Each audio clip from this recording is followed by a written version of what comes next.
That's a spooky hallway.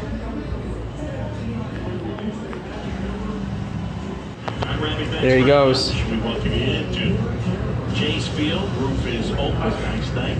Dodgers on top of the Diamondbacks.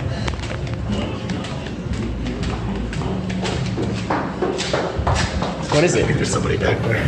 Oh.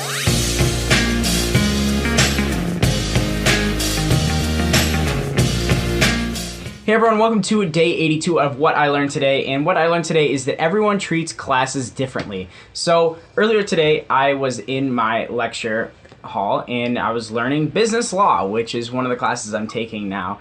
And I was reminded of something that happened earlier in my academic career. In this business law class, we have some group work. Usually it's just filling out a worksheet with the person next to you or whatever. And the person next to me, I think, is younger. I think he might be a freshman or a sophomore. Either way, he's one of the first 2 years. He's pretty young.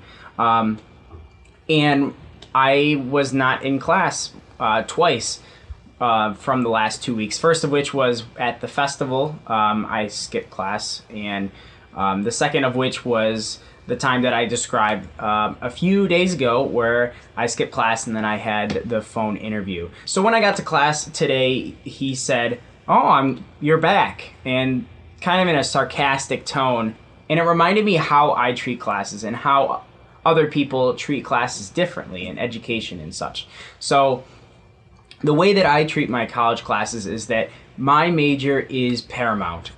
Nothing else really matters. My grades are decently important, but if it means sacrificing one of my non-major classes to do better work in one of my major classes, I mean, there's production, there's projects, everything, that stuff really matters. I've been working in my demo reel recently, and there are a lot of times where I could have spent more time on non-major classes, and then my projects or productions would have suffered.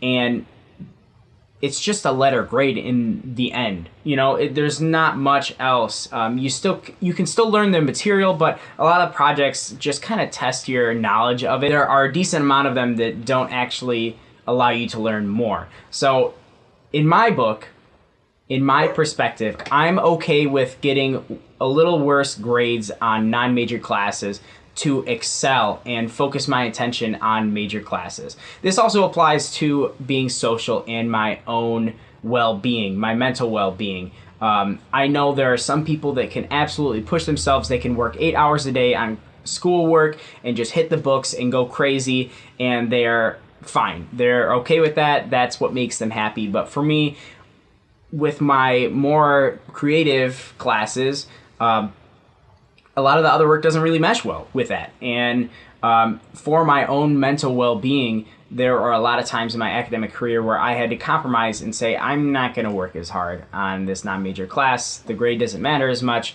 and I'm going to focus in on myself and what makes me happy. I mean, the example of going to the festival instead of not skipping class for business law is a fantastic example of that. I mean, I could have just went to class anyways, like a good, goody two-shoes student. I am in class every day, do all the homework.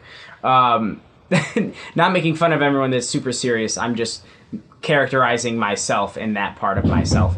I could have went to that class, but instead I went to the festival and we were there a day early and we had a lot better time because of it. And earlier in my academic career, I believe I was a junior. Yeah, it was such a long time ago. I was taking an economics class, and one of my friends in my section was in that same class, and we sat next to each other. And for that class, I mean, it's just not very important to me. I mean, it was a minor class, so it was kind of important. It was minorly important. But I skipped class a lot. I think it was like at 9 in the morning. I skipped class a lot. I missed out on assignments. And for the first few weeks, he really judged me hard. He thought that I was not a good student. I wasn't serious about my academics and that I was just kind of dumb. But when we got that first test back, I actually did better than he did. And he was putting in like a crap ton more work. Granted, further on this semester, I started to fall off a little bit, but it all depends on who you are and what your style is and what your needs are. and finding the best way for you to excel, whether that is compromising like I do. Time is finite for me and I need time for myself, or if it's just working really hard.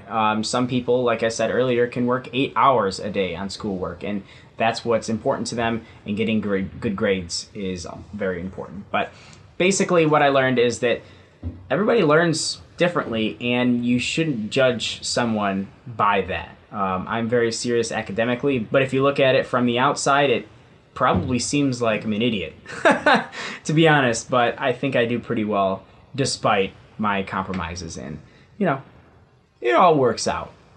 So on to feelings time really quick. What made me feel negative is that, well, we're working really hard on the portfolio today. It's the final grind for this capstone class. Next video, tomorrow's video, you'll have a taste of my demo reel. So look forward to that. But what made me feel positive is the radio show is awesome. I say it time and time again, hanging out with TJ and Colin and doing the radio show is fantastic. And we started a warm-up exercise this week where we each said one word and we went in a circle and we made sentences. It was a lot of fun, and the movie lib was a lot of fun. It was just a great way to end the night. So I love our radio show. If you don't listen to it, Beyond the Reel on iTunes. I'm surprised I haven't really plugged it yet, but the link will be in the description if you want to listen to our movie podcast. It's released every Wednesday. So if you made it this far, you might as well hit that subscribe button and tune in every day for a new video. And comment down below what you've learned about yourself as a student, whether you're a prospective student, or you're in high school, or a university student. Leave that comment down below so we can all learn together and grow together. And with that, I'll see you tomorrow. In the good old days, 10-year-old Lewis goes to live in my room with his uncle in a gulp. With his uncle in a gullible house that has a floating eyelash, flagellating eyelash. Whoa, just one.